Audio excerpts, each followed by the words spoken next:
쉼과 묵상.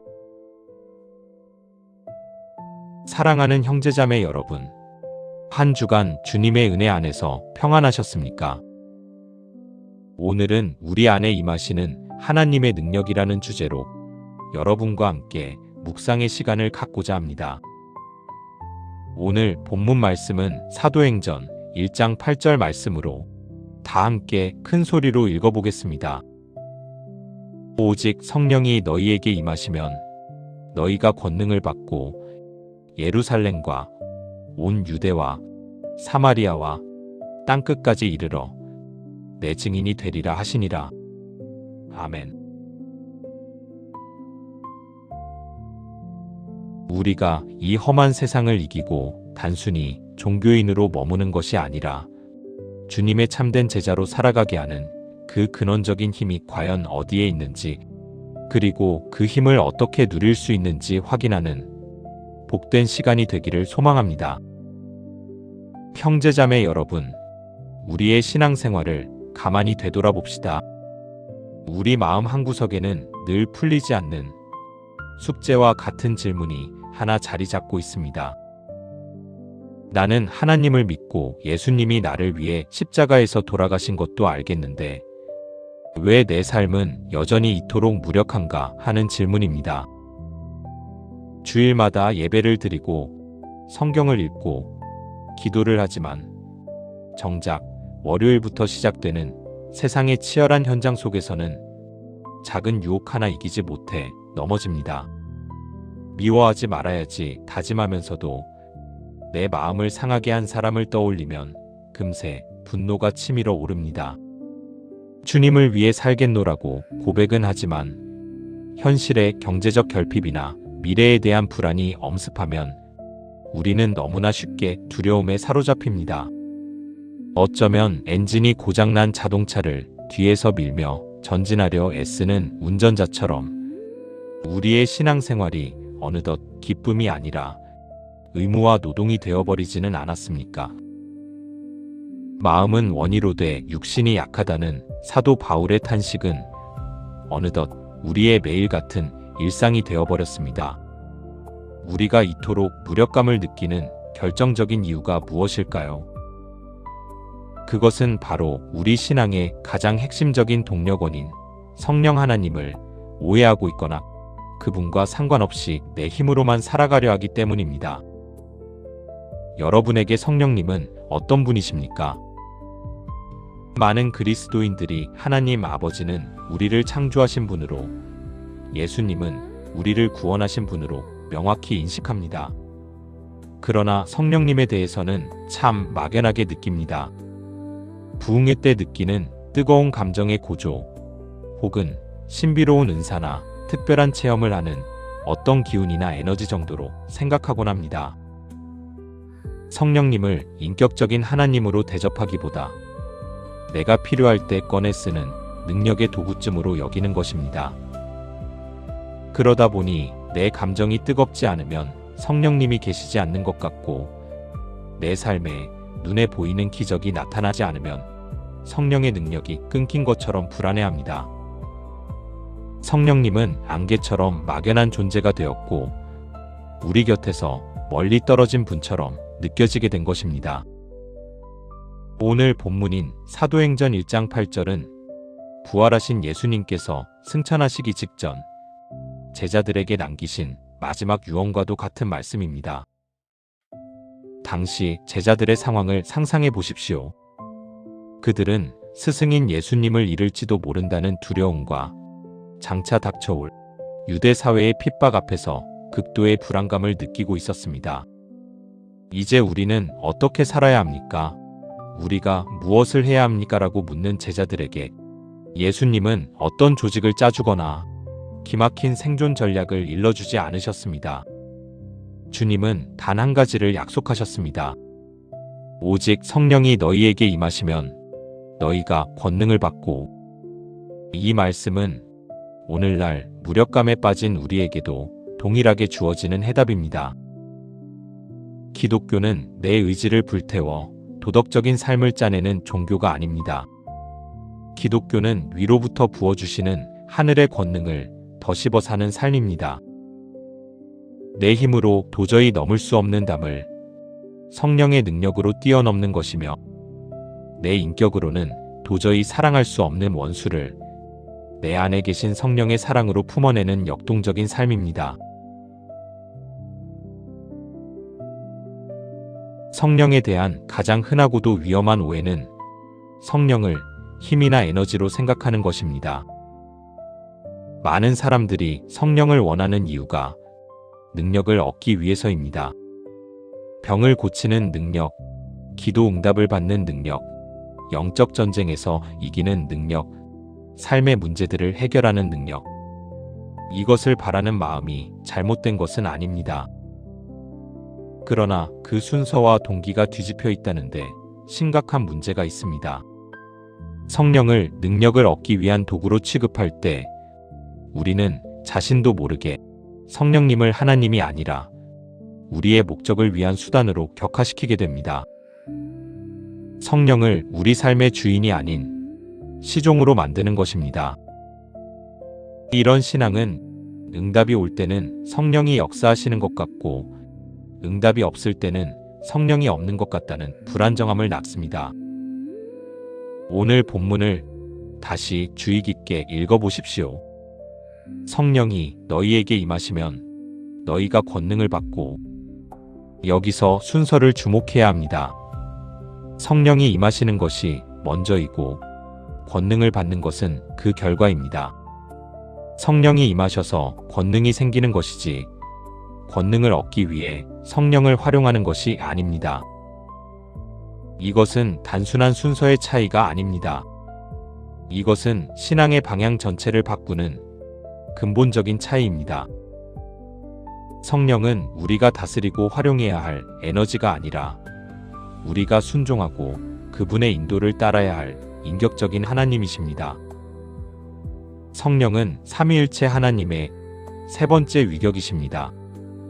그분은 인격이십니다. 생각하시고, 느끼시고, 말씀하시고, 결정하십니다. 성경은 성령을 슬퍼하게 할 수 있다고 말합니다. 슬퍼할 수 있다는 것은 감정을 가진 인격임을 의미합니다. 성령은 근심하십니다. 우리가 잘못된 길을 갈 때 그분은 우리를 떠나시는 것이 아니라 우리 안에서 근심하십니다. 성령은 말씀하십니다. 우리에게 지혜를 주시고 어떤 말을 해야 할지 가르쳐 주십니다. 성령은 인도하십니다. 빌립을 에디오피아 내시에게 인도하셨고 바울 일행이 아시아가 아닌 마게도냐로 가도록 인도하셨습니다. 이 모든 것은 성령이 인격적인 분이심을 보여줍니다. 우리는 성령님을 이용하려는 것이 아니라 성령님과 인격적인 관계를 맺어야 합니다. 그렇다면 본문에서 말하는 권능은 무엇입니까?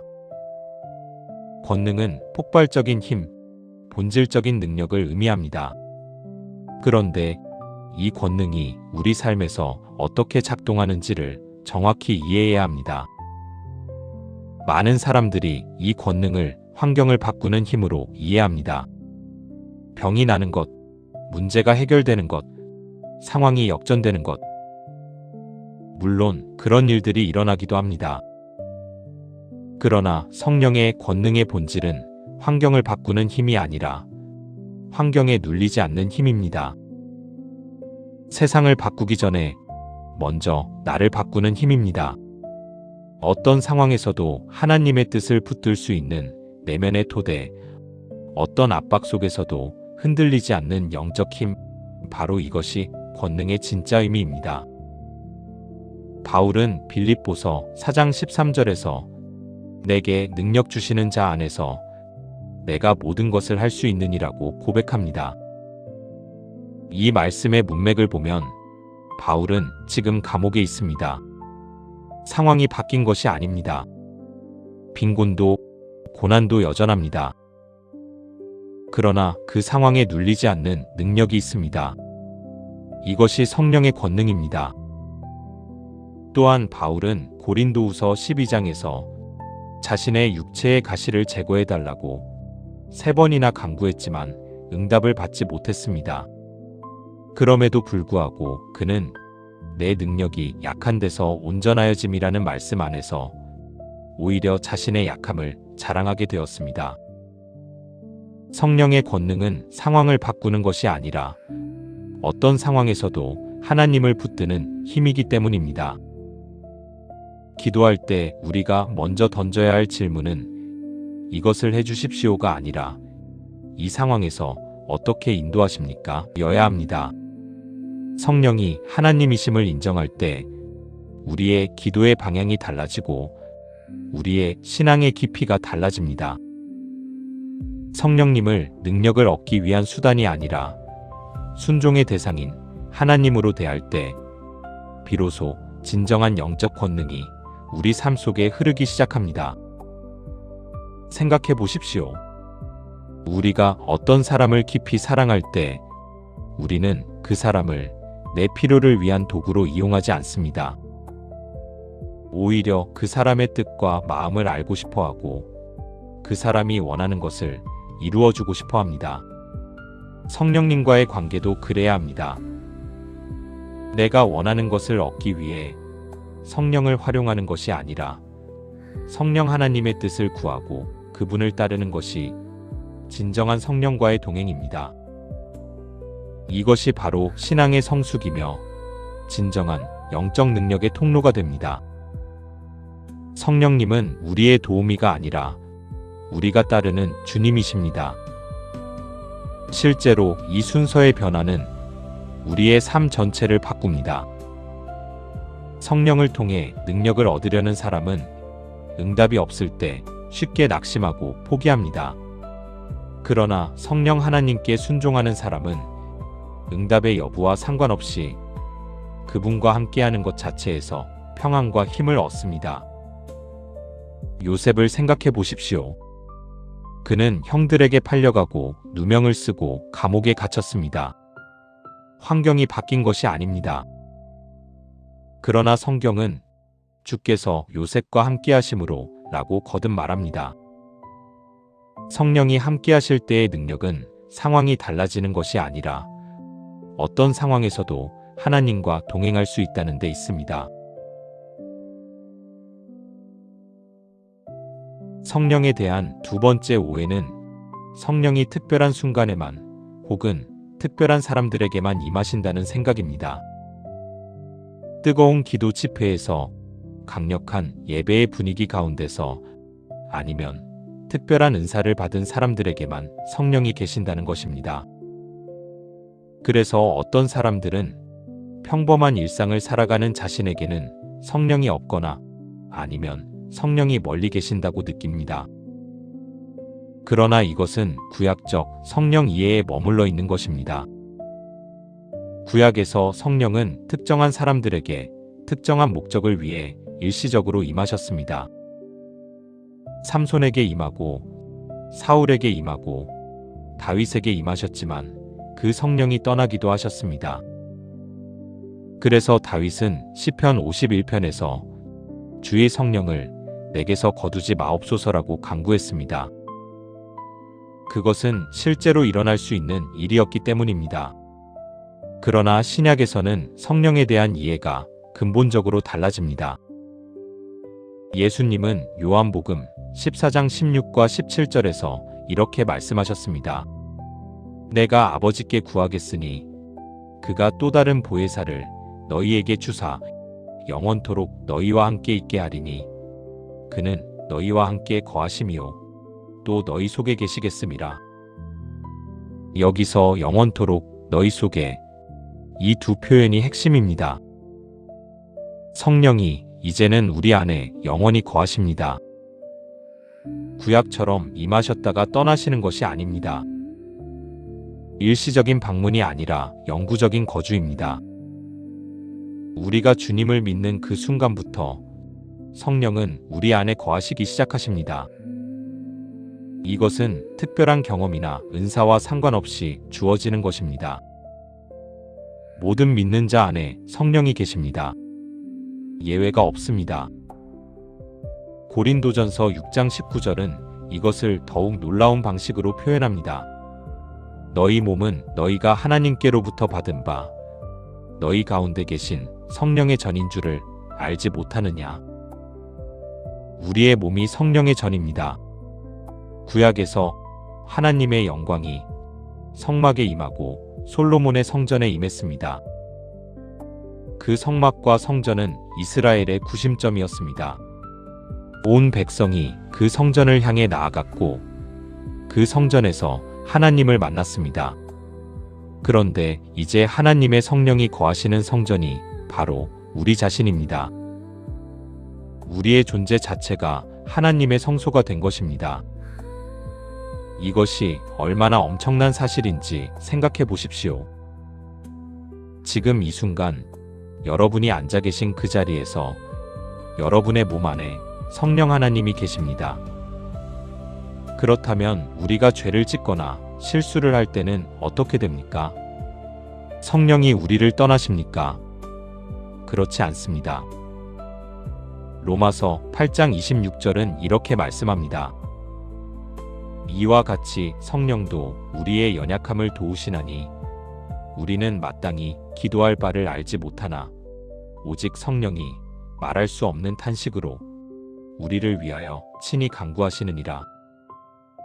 우리가 연약할 때, 우리가 무엇을 기도해야 할지조차 모를 때 성령은 우리를 떠나시는 것이 아닙니다.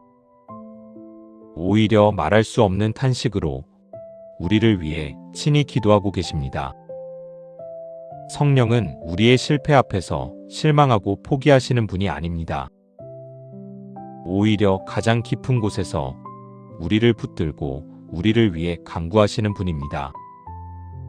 성령의 내주는 또한 매우 실제적인 방식으로 우리의 일상을 이끌어갑니다.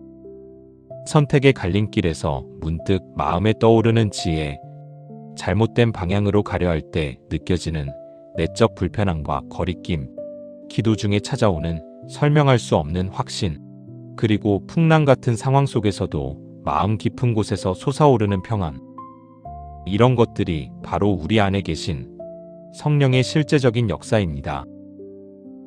우리가 흔히 직감이라고 부르거나 마음 깊은 곳에서 느껴지는 뭔가라고 표현하는 것들 중 많은 것들이 실은 성령의 인도하심일 수 있습니다.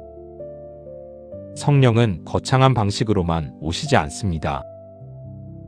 일상의 작은 순간들 속에서, 선택과 결정의 자리에서, 관계의 어려운 가운데서 조용히 그러나 실제적으로 일하고 계십니다. 성령의 내주는 지식이 아니라 의식이어야 합니다. 성령이 내 안에 계신다는 것을 알고 있는 것과 그 성령을 매 순간 의식하며 사는 것은 다른 차원의 일입니다. 하루를 시작하며 성령님, 오늘도 내 마음을 잡아주십시오라고 고백하는 것. 결정을 앞두고 성령님, 어떻게 인도하십니까? 라고 묻는 것. 분노가 올라올 때 성령님, 지금 나를 붙잡아 주십시오 라고 구하는 것. 이것이 성령의 내주를 의식으로 살아가는 방식입니다. 론델베네는 이것을 호흡기도라고 불렀습니다. 숨을 쉬는 것처럼 매 순간 짧지만 진실한 고백으로 성령님께 자신을 내어드리는 것입니다. 거창한 기도회에서만 성령을 만나는 것이 아니라 출근길 차 안에서 어려운 대화를 앞두고 깊은 피로감이 찾아올 때 그 순간순간마다 성령님께 자리를 내어드리는 연습. 이것이 쌓일 때 우리의 삶 전체가 성령님과 동행하는 삶으로 바뀌어 갑니다. 성령은 특별한 시간에만 오시는 분이 아니라 우리의 가장 평범한 일상 속에서도 이미 함께 계신 분이기 때문입니다. 성령의 내주를 의식하며 사는 삶은 또한 우리를 고독에서 건져냅니다. 인생에서 가장 힘든 순간 중 하나는 아무도 없다는 고독감입니다. 사람들이 있어도 외롭고 이해받지 못한다는 느낌, 혼자라는 감각. 그러나 성령이 내 안에 계신다는 사실은 우리가 결코 혼자가 아님을 의미합니다. 가장 깊은 밤, 아무도 옆에 없는 시간에도 성령이 우리와 함께 계십니다. 우리의 슬픔을 아시고 우리의 두려움을 아시며 우리를 위해 기도하고 계십니다. 이 사실이 우리 마음에 실제로 자리를 잡을 때 삶을 지탱하는 깊은 위로와 힘이 됩니다. 오늘 본문이 마지막 부분을 다시 보십시오. 예루살렘과 온 유대와 사마리아와 땅끝까지 이르러 내 증인이 되리라. 성령을 받으면 증인이 됩니다. 이것이 성령 사역의 최종 목적이자 방향입니다. 성령은 우리를 개인적인 영적 만족에 머물게 하시지 않습니다. 반드시 밖을 향해 세상을 향해 흘러가게 하십니다. 성령이 임하면 삶이 반드시 달라집니다. 그 달라짐의 방향은 내 안을 향한 것이 아니라 이웃을 향한 것입니다. 증인이라는 단어를 주목해야 합니다. 헬라어로 마르투스인데 여기서 영어의 마터가 나왔습니다. 증인은 목숨을 걸고 자신이 본 것을 증언하는 사람입니다. 증인은 공부를 많이 해서 되는 것이 아닙니다. 무언가를 직접 목격하고 경험한 사람이 증인입니다. 법정에서 증인은 자신이 직접 보고 들은 것만 말할 수 있습니다. 아무리 논리적이고 설득력 있는 사람이라도 보지 못한 것은 증언할 수 없습니다. 이것이 오순절 이전과 이후 제자들의 차이입니다. 오순절 이전에도 그들은 예수님에 대해 알고 있었습니다. 그러나 오순절 이후 그들은 예수님의 살아계심을 내면에서 실제로 경험하는 자들이 되었습니다. 성령을 통해 예수님이 단순히 과거의 역사적 사실이 아니라 지금 이 순간 살아계신 분임을 실제화하게 된 것입니다. 그래서 그들은 담대하게 증언할 수 있었습니다. 그런데 증인의 삶은 편안한 곳에서만 머물지 않습니다. 예수님은 의도적으로 사마리아를 그 여정에 포함시키셨습니다. 유대인들에게 사마리아는 그냥 피해가고 싶은 곳이었습니다. 유대인과 사마리아인 사이에는 수백 년에 걸친 역사적 갈등과 종교적 차이, 그리고 상호 멸시가 있었습니다. 사마리아인들은 아수르에 의해 이스라엘이 점령되었을 때 이방인들과 혼혈된 민족이었습니다. 순수 혈통을 자랑하던 유대인들에게 그들은 종교적으로도 혈통적으로도 부정한 존재들이었습니다. 유대인들은 사마리아 땅을 걸어다니는 것조차 꺼렸고 갈릴리에서 예루살렘으로 가는 가장 빠른 길이 사마리아를 통과하는 것임에도 경건한 유대인들은 요단강 동편으로 멀리 돌아가는 길을 택했습니다. 그 사마리아가 복음의 여정에 명시적으로 포함되어 있습니다. 이것은 단순한 지리적 안내가 아닙니다. 이것은 우리에게 가장 불편하고 껄끄러운 관계, 가장 마주하기 싫은 사람들에게로 나아가라는 도전입니다. 우리 각자에게는 저마다의 사마리아가 있습니다. 내 힘으로는 도저히 사랑할 수 없는 사람, 오래된 상처와 오해로 얽혀있는 관계, 이념이나 가치관이 너무 달라서 대화 자체가 불편한 사람, 지금까지 의도적으로 피해왔던 누군가, 직장에서 나를 힘들게 하는 동료, 수십 년 동안 갈등을 이어온 가족, 나에게 깊은 상처를 준 사람, 그 사람이 바로 내 사마리아입니다. 성령의 권능은 바로 그 사마리아를 향해 걸어가게 하는 힘입니다. 성령 충만은 감정의 뜨거운 고조만이 아닙니다. 성령 충만의 가장 실제적인 증거는 삶의 방향이 바뀌는 것입니다. 나 중심으로 살아가던 사람이 타인을 향해 눈을 뜨는 것, 내가 편한 사람들하고만 어울리던 사람이 불편한 관계에 먼저 손을 내미는 것, 내 힘으로는 도저히 사랑할 수 없던 사마리아 같은 사람에게 성령의 힘으로 따뜻함을 건네는 것, 바로 이것이 성령의 권능이 실제로 작동하는 방식입니다.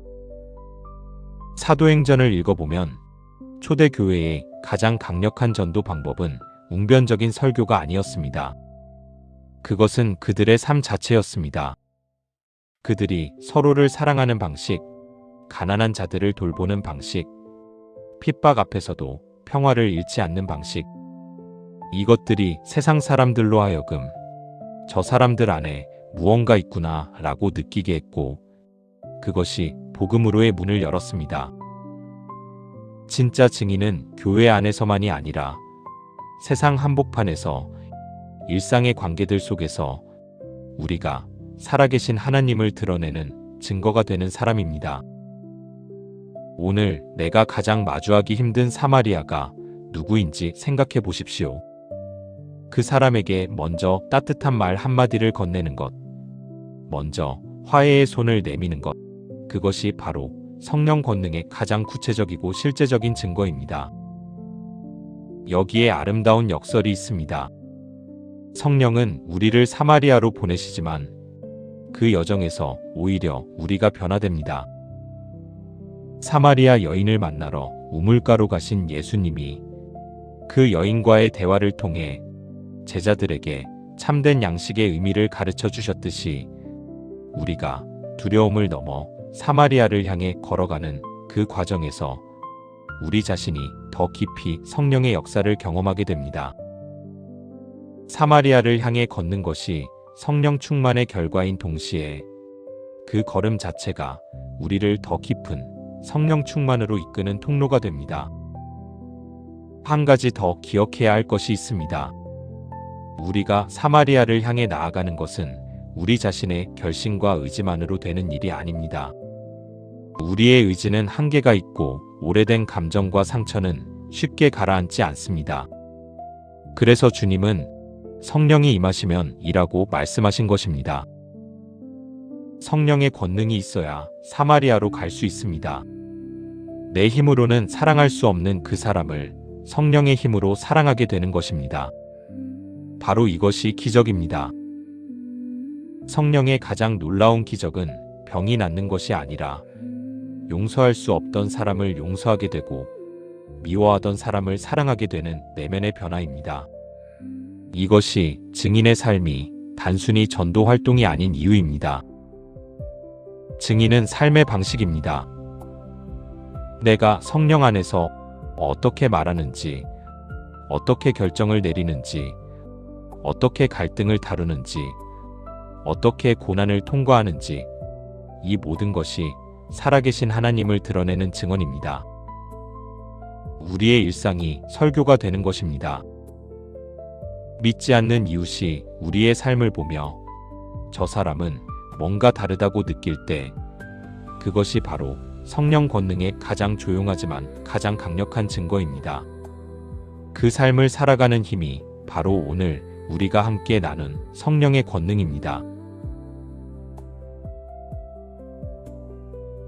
우리는 왜 성령을 잘 모르는가? 이 질문의 답은 분명합니다. 우리가 성령을 몰랐던 이유는 그분을 어떤 현상이나 감정의 고조로만 찾았기 때문입니다. 그러나 성령은 특별한 집회에서만 만나는 분이 아닙니다. 그분은 지금 이 순간 여러분의 가슴 안에서 함께 숨쉬고 계신 하나님이십니다. 오늘 이 자리에서 우리가 만난 성령은 이런 분입니다.